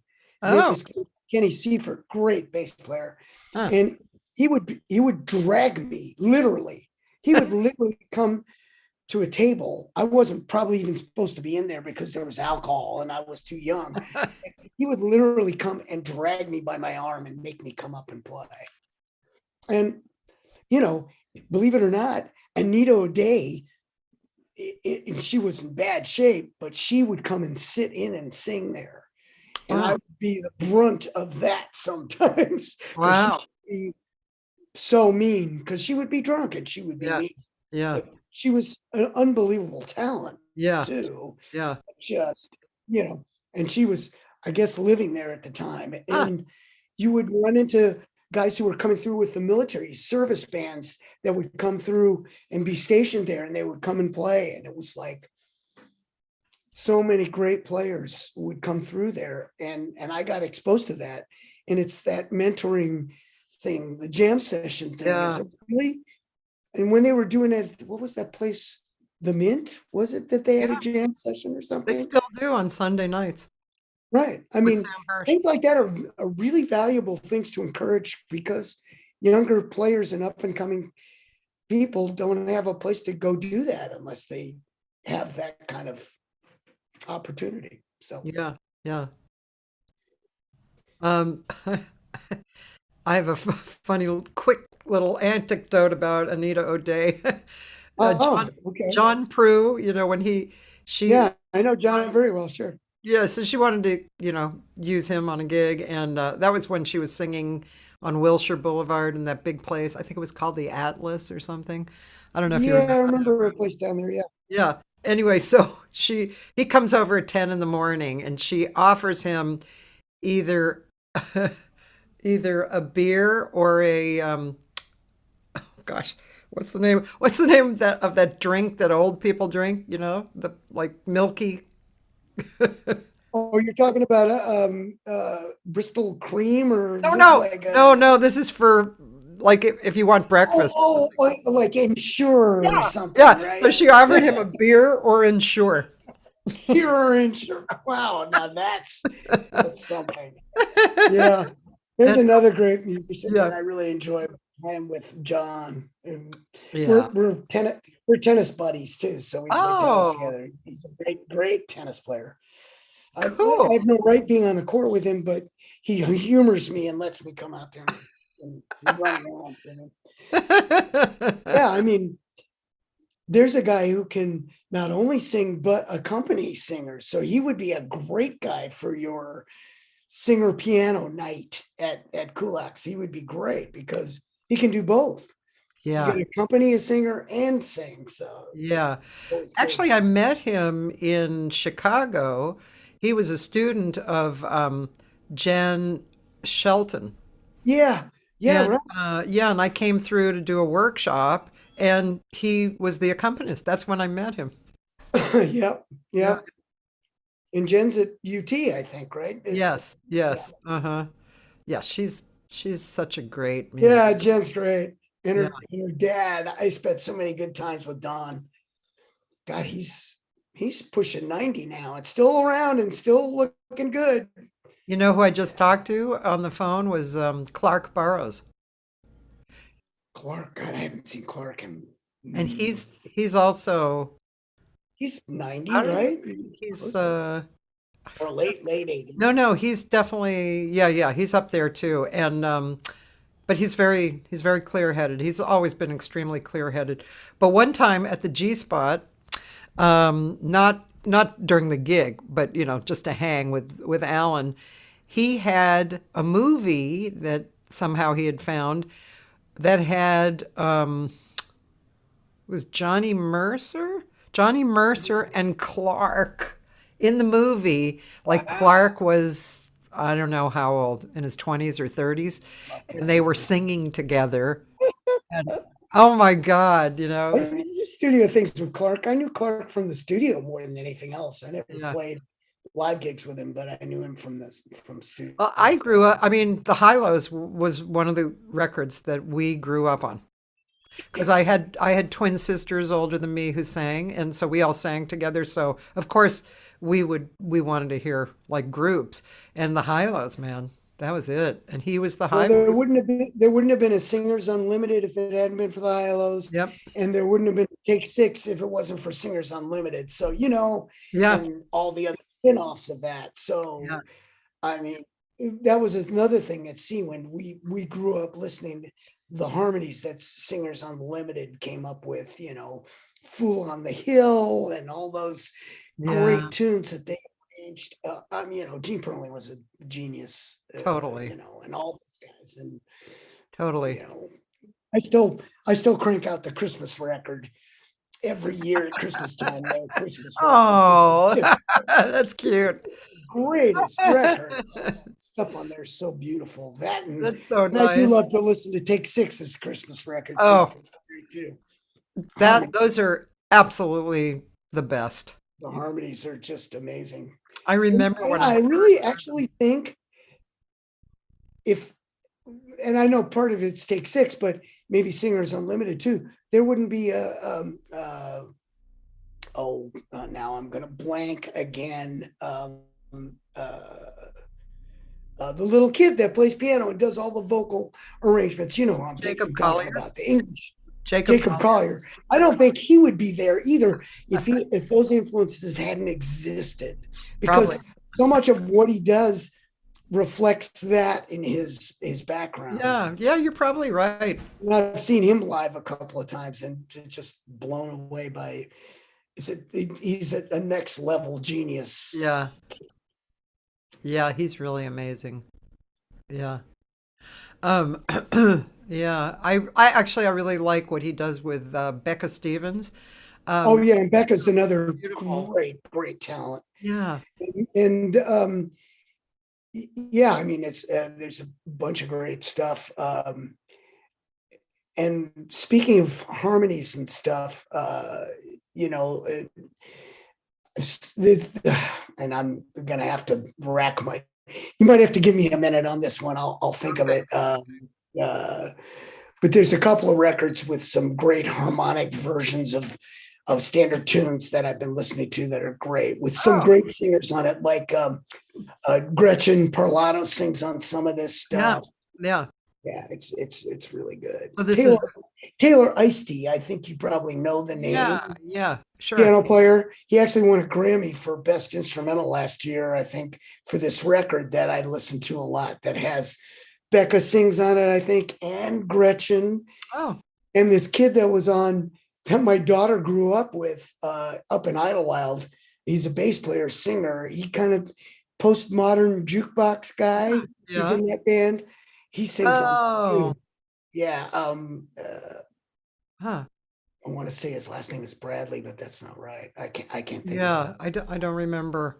But he was like on American Idol or something, and made it to like the semis or something. And he played bass and sang. So, Yeah, there's so I think I was talking about that maybe with Jerry Califf I No, interviewed. it was Jerry was like yesterday or 2 days ago or Yeah, something. 2 days ago, and that was really fun. He's Oh, so Jerry's great. musical. God, here listening to him on trio. I mean, it's interesting when you listen to music who kind of jumps out at you, for whatever reason. And his drumming is just so tasteful and And he's beautiful. also a great engineer, because I've done a fair amount of projects at his little studio in his Yeah. house. He's got great, needless to say, got great ears, and just knows how to put stuff together and get we've the trio work thing that we've done. We did Yeah. both of our projects at Jerry's, and it was just like so easy, Wow. and the stuff just sounds natural. It's what you want, Yeah, it's yeah. and and Susan sounds great on that stuff. I'm a big fan of Susan, because she comes at it from the actress side, Yeah. which which is a whole different picture on lyrics and Yeah. how lyrics speak, and she's very into that. And she's good about making Tom and I in that little group, we have to be mindful of the lyrics, because we'll do our music thing and sometimes it won't really serve the lyrics in the right way. And so then we have to go back and re-examine. Yeah. And I'm reminded of that Keith Jarrett always said he doesn't play a standard that he doesn't know every lyric to. Right. Well, he doesn't really play anymore, sadly, but Yeah. back when he was doing all those standards, he knew every lyric, including the verses. He would never play a tune he didn't know the lyrics to. And I think it's a great thing, with singers, they live those, they live interpreting. So Yeah. musicians need to be mindful of what that brings, because we're always, oh, well, it's this chord, we'll alter this chord here and we'll put this little figure in here. But what if that messes up what the lyricist was actually saying, So it's fun. I hope people get a chance to hear some of this trail work stuff, because we can hear a little bit of it. Actually. Yeah, I don't have, and I know it's somewhere where we could download it. Is it like, Well, you're talking about the new record? The new record, yeah, Oh. I know it exists someplace, and I should.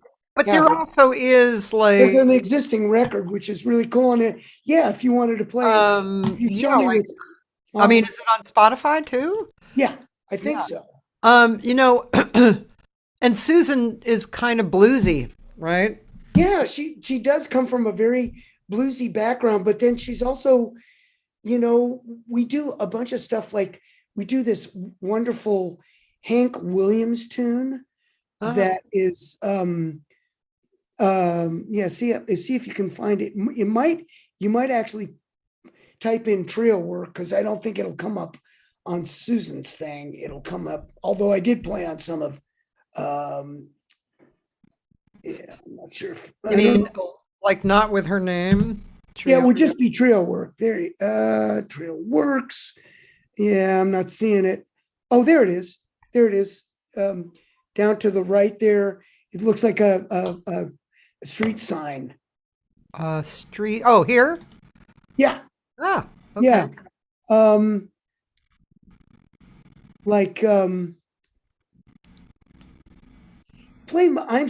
Just an interesting concept. Play I'm So Lonesome. Okay. That's really an interesting, that's a Hank Williams tune that, you wouldn't even know about as a jazz musician. She brought it and we listened to it and we came up with this very simple, beautiful way of doing this. And she sings this. It's really a signature tune for her.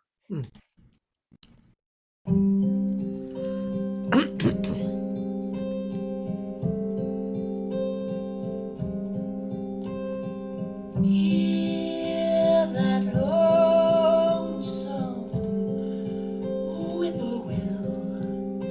He sounds too blue to fly. The midnight train is whining low. I'm so lonesome I could cry.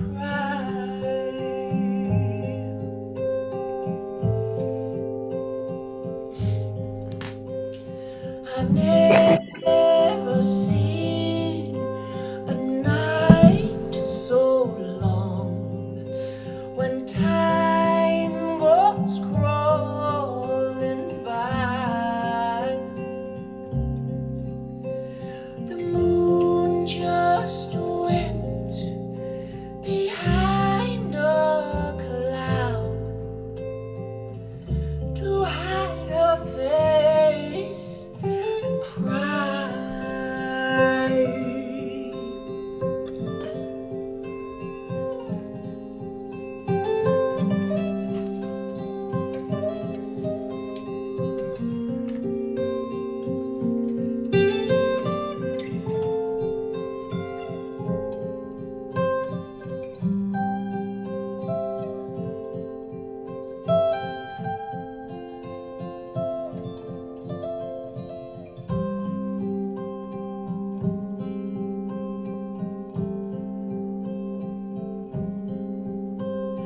you ever see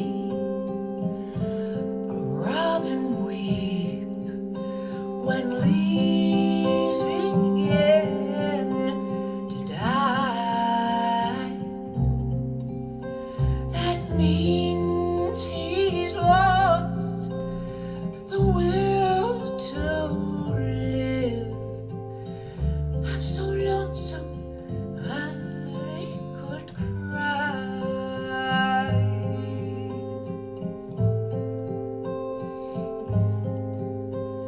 The silence of a fallen star lights up a purple sky. And as I wonder where you are, I'm so lonesome I could cry.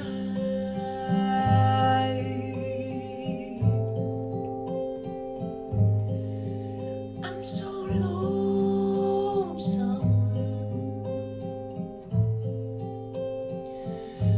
Oh, I'm so lonesome.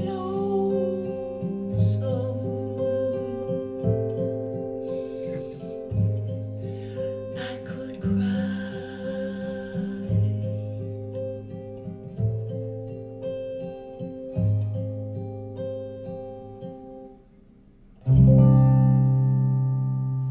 That's really nice.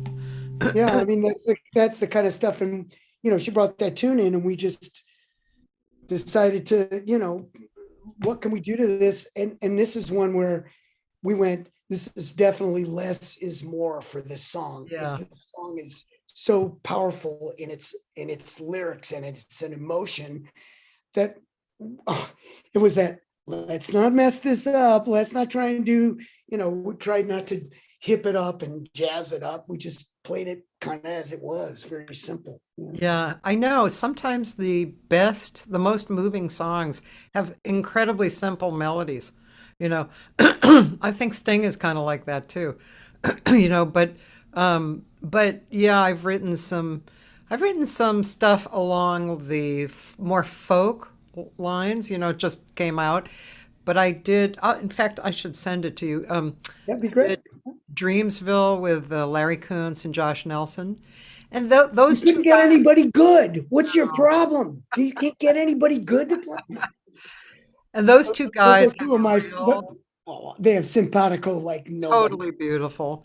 And Um, so there were a few originals that I did that were definitely along the lines of what you just showed me, and they made such beautiful music out of it. It was really, yeah, and it's great to pull that in to the whole creation. And I really I think Susan is kind of a brave singer. She's she knows jazz, and she brings these other elements in. I Um, agree with you. and And what kind I of like about refuses to give up. what I like about her is that that Susan's not, she's not interested in being a scat singer or doing any of that. Her thing is the song. What Yeah, serves the song? What keeps that mood? In the new stuff that we did for this new record, we took some old some old standards like Long Ago and Far Away, and turned them into more folk tunes. And the way they come out, not only is it fresh, some of these tunes are like kind of been done to death, but it not only freshens it, but it also again brings the lyrics to the fore. You really get a sense.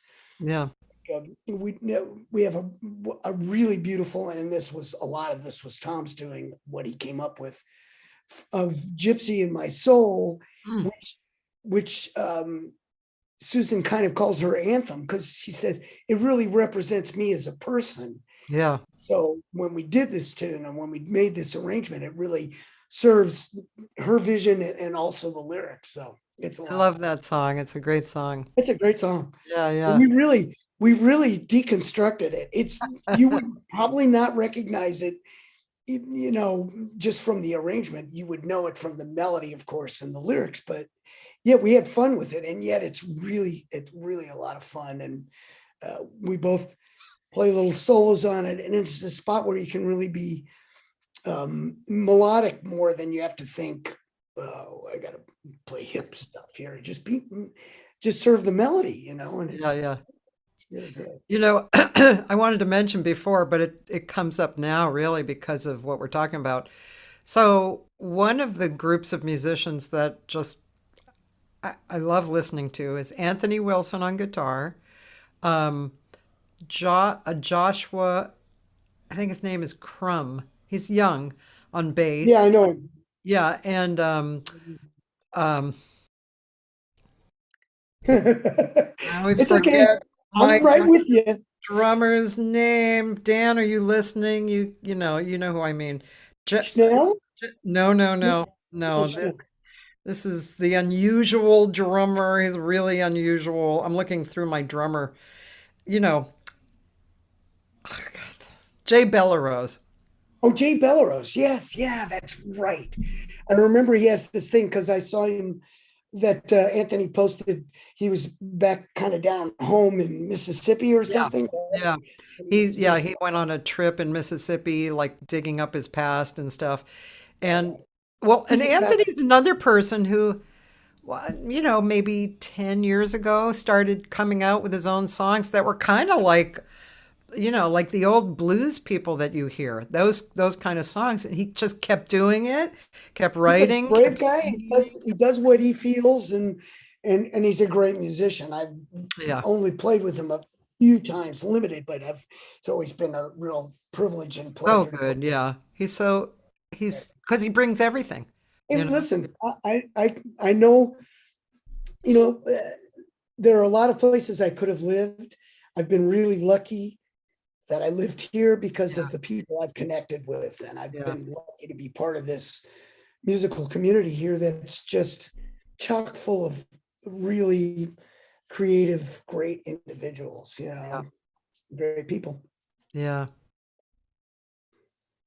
Yep.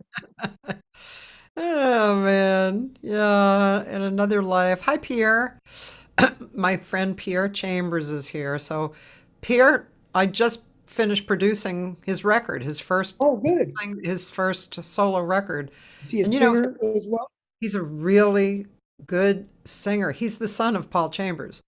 He's Paul's. Oh, that's right. I know his name now. Sorry. Yeah, he's And Paul's. just that music just got inside him, man, and he's a very natural, One of my heaviest. great singers. He's one of my heavy influences from back when my brother, who's also a musician that lives in Texas, he's a Oh, piano player.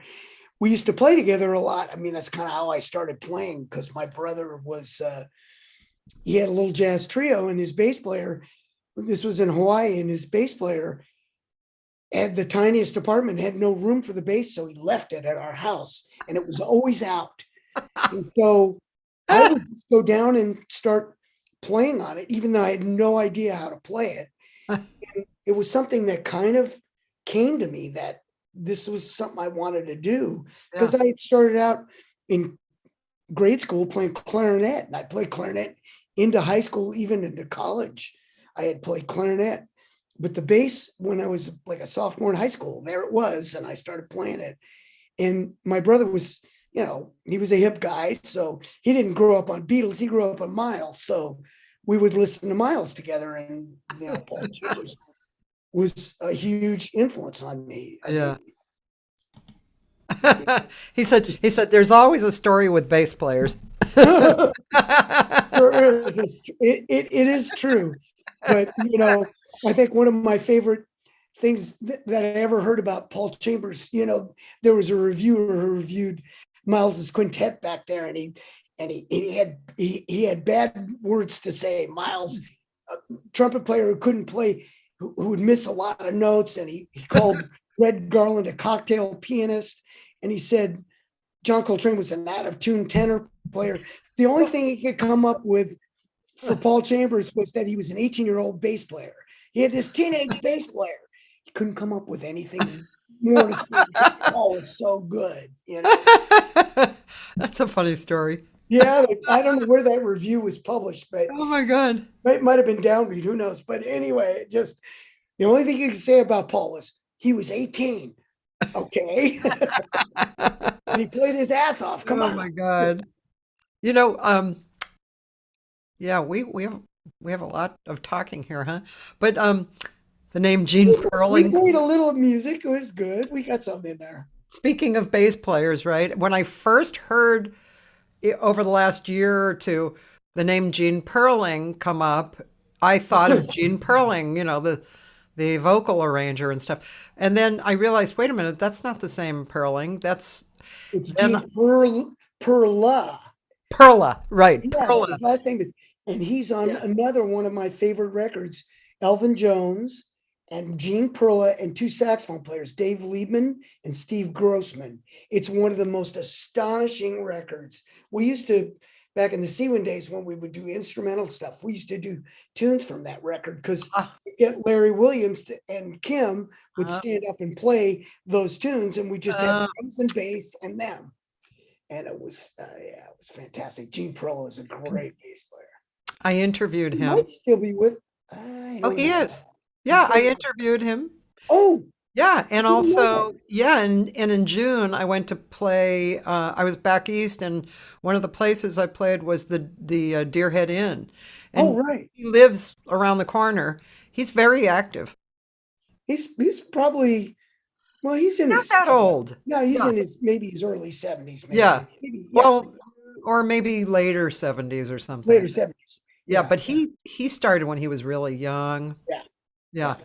but a And he was really nice guy. fantastic, Great fantastic bass player. Yeah. Great bass player. Yeah. Another favorite of mine. But please tell Pierre how much I appreciated his dad. His dad was a huge influence on me.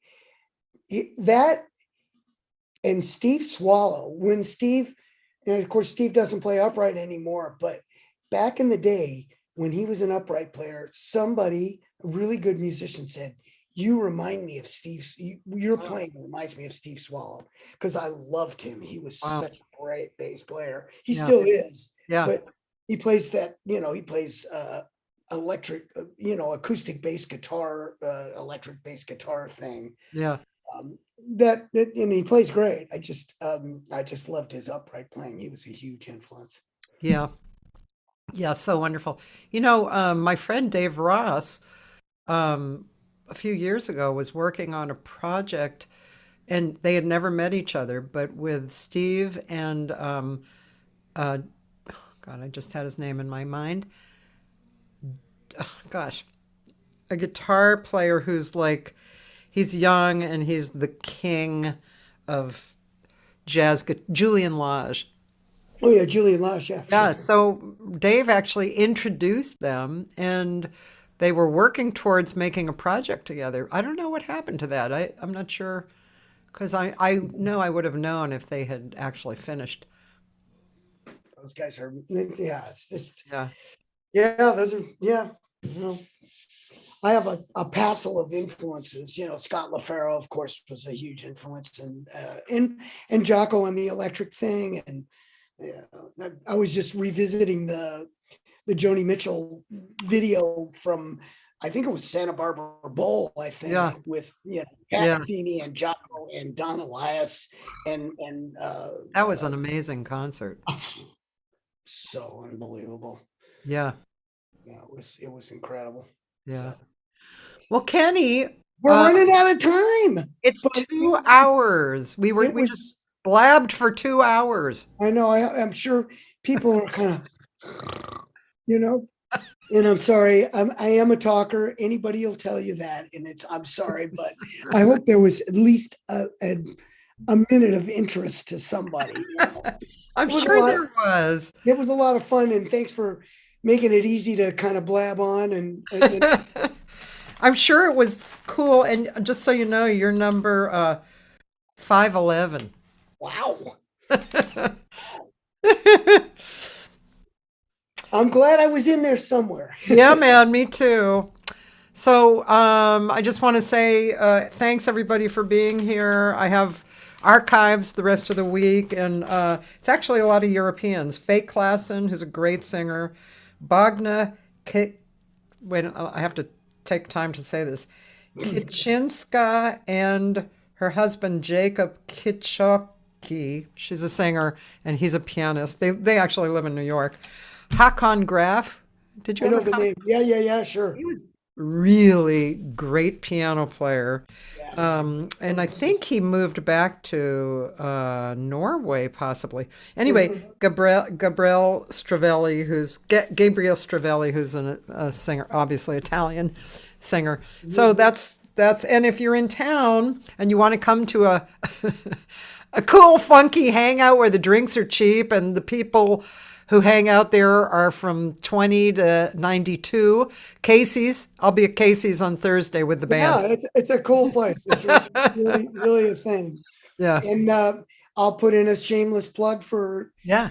trio work for the little band and also the we call it the work quintet, which plays larger venues where we have room for more people. But the trio work is our main thing. And look for a CD and look for us playing. Yeah. Maybe you guys should do a CD party at Kulak's Woodshed. We've thought about it, and we're talking about it. We definitely want to play one of those places. So It's a ridiculously good deal to get a video. yeah, I know we've talked about it. So that's something we're Yeah. thinking. Yeah. We're It's definitely thinking about it. But thanks for suggesting, and again, thanks for having me. Thank you. Have a good day. We'll talk to you. Okay. Bye, Ken.